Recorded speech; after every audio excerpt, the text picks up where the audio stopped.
Terence Crawford says him versus Canelo is the biggest fight in the sport of boxing. What if he lost to Errol Spence in the rematch? What's good, everybody? It's your boy, Cardinal Red. But let's talk about it. Alright, so Terence Bud Crawford recently had some interesting things to say about a potential matchup between him and Canelo Alvarez, and why he feels like that will be the biggest fight in the sport of boxing. I just wanted to give my 200 nickels on what Bud had to say and break it down for anybody listening. I'm like Drago. You dies. Alright, y'all. So he basically said he feels like that if he scores a fight with the winner of Jermell Charlo versus Canelo Alvarez, and I think he's hoping more for Canelo than Jermell Charlo because of the audience that comes along with Canelo will be a lot bigger than the Charlo audience, but Charlo has a decent enough audience as well. But Canelo is the prize fight to have in the sport of boxing. Yeah, I'll throw my rat up into the ring. But here's the thing about Terence Crawford to me, and I think Terence Crawford, he's got high hopes for himself. You know, in his mind, he's the biggest thing walking in the sport of boxing right now. But to be completely honest, he don't have the numbers to back it. Even after beating Errol Spence Jr., you still don't have the numbers to back your claims of being the biggest draw in the sport of boxing. Psychoanalyze it, the problem starts when men choose women who are just like their mamas. I seem to always choose hookers with a heart of gold. If he was to fight Canelo, he wouldn't be the A-side in that fight at all. You know, he doesn't draw in a crowd. Canelo draws in a crowd. He wouldn't be selling the fight. Canelo would be selling the fight. Even in the Errol Spence rematch, I think Errol Spence is still going to have more people tuning in for him than people tuning in for Bud. Now, not to say Bud don't got a fan base, but he just has a smaller fan base even after what he did to Errol Spence. Now, the thing about Bud's wishes, you know, and him wanting to fight Charlo and Canelo and all this. I'm out, man. That nigga's tripping. Listen, you still have unfinished business to handle with Errol Spence Jr. And there's a high possibility that you're going to lose that fight. There's a very high possibility because I think the problem with a lot of fighters is once they do get that fame, they do get that pat on the back from the audience. They do have new people coming in and telling them how wonderful and awesome they are. They start to believe it a little bit, and they stop being focused on what got them there.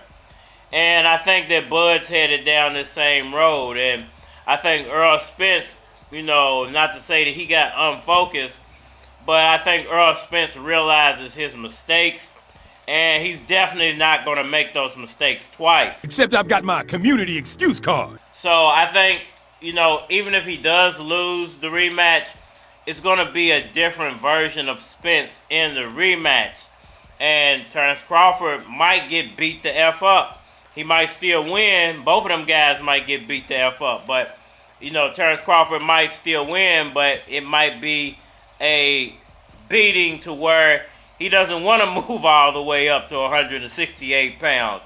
He doesn't know how he's going to perform at 154 yet. We don't know how Errol Spence is going to perform at 154 yet. But I do know it's not going to be what we saw at 147. Motherfucker was in a tree. I was like, baby, turn this shit up. Turn it up. Look at this crazy motherfucker. Motherfucker in the tree talking about, you don't like they climb trees? And, the other thing is about, Terence Crawford and his wishes. What about 147? You are the undisputed welterweight champion of the world. But he hasn't talked yet about fighting one welterweight. You know, which lets me know that the whole time it was pretty much him stalling everything up at 147. It was him not wanting to sign contracts. It was all him holding this process up, because if you're the best at 147, the first name that should have came out of his mouth shouldn't have been Jermell Charlo. It should have been Boots Ennis. That should have been the first name he mentioned after becoming undisputed, because Boots is his mandatory. Boots is next in line. Boots is the guy at 147 right now. And the fact that he hasn't even mentioned Boots' name, he doesn't even want to acknowledge Boots exists. I can't buy friends, nigga. I don't like myself, so I gotta buy somebody. You know, I pay for that shit because I'm insecure. I don't think Terence Crawford's going to ever fight at 147 pounds again, to be honest with you. I think we've seen the last of Terence Crawford at welterweight and Errol Spence at welterweight. And he's most likely going to hold the titles as long as he can, until the sanctioning bodies strip him of those titles. And Boots will eventually become the champion anyway. So, you know, I think it's funny for all the people that's out there claiming that Terence Crawford is this and that and the third at 147. But he hasn't even mentioned any 147 fights since he beat Errol Spence at 147. He's only mentioning bigger, you know, stronger, better fighters than himself. Not because I think he thinks he can beat those guys, but there's no money left at 147. There's really no money at 154, but there are some fights there that could be made that'll make him some more money than he would make at 147, because it's all risk at 147 right now and no reward. The only rewards that are out there for him, and he would have to move up in weight, would be a Canelo Alvarez, would be a Jermell Charlo, would be, you know, those big time fights, would be a rematch with Errol Spence. It wouldn't be him fighting a Jerron Boots Ennis, potentially getting the crap kicked out of him by a younger, better fighter, and losing all the belts at the same time. So, you know, I'm not surprised that he's not mentioning those guys, but he is mentioning a guy like Canelo, who's almost fighting at 170 pounds. It's like 4 weight classes up.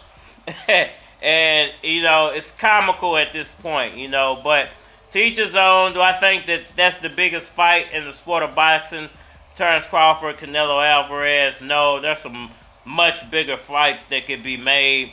And Terence Crawford's name still can sell hot dogs. You know, Canelo, he's trying his best to attach himself to a selling product for a reason. Damn, man, what the hell are you doing? This guy will knock you on your ass. You want to live in the hospital for 5 weeks this time? You thought I was tough? This jump will kill you.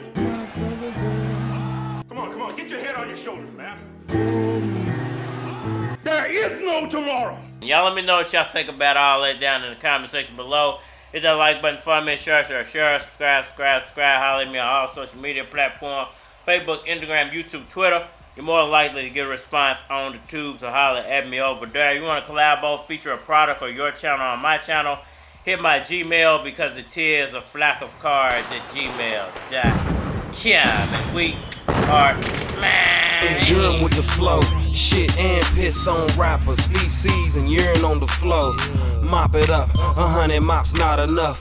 Hotter than the top of your thermometer, it's Louis Keys. Watch how I lean, so fresh, so clean. No tight ass jeans, please. Get your sag on, turn your swag on. Holla at the weed boy, get your bag on. You sure got a lot of backbone for a nigga talking wild on the track phone. I'm at home on the track, homes. If it's on, then it's on. Watch me. And I Durham with the flow, Durham with the flow, Durham with the flow, Durham with the flow. Got my grind way up, your time's way up. I got my mind made up. Watch me. Durham with the flow, Durham with the flow, Durham with the flow. You ain't Durham with the flow. Hear him when he flow and be like, darn it, he's the opposite of garbage. Are we on the same level? Hardly. Nigga, you a bike with pedals, I'm a Harley. Chillin' with the ducks while I'm chillin' with the Barbies. You're starving, we're eating at O'Charlie's. Are ye? step into the dude, how rude. Watch how I move, the boy so smooth. I'm a go-getter, I go get cheddar. Spin that cheddar on corduroy sweater. And I Durham nigga flow, Durham with the flow. Durham with the flow, Durham with the flow. Got my grind way up, your time's way up. I got my mind made up. Watch me, Durham with the flow. You already know, cause I said it before, just a second ago. But I'll say it again if you wasn't listening. Throw some repetition in, ain't no competition, man. Man, who you think you fooling with? Flow wetter than the school of fish. Who the stupidest? I think Lewis is in this bitch. I Durham with the flow, Durham with the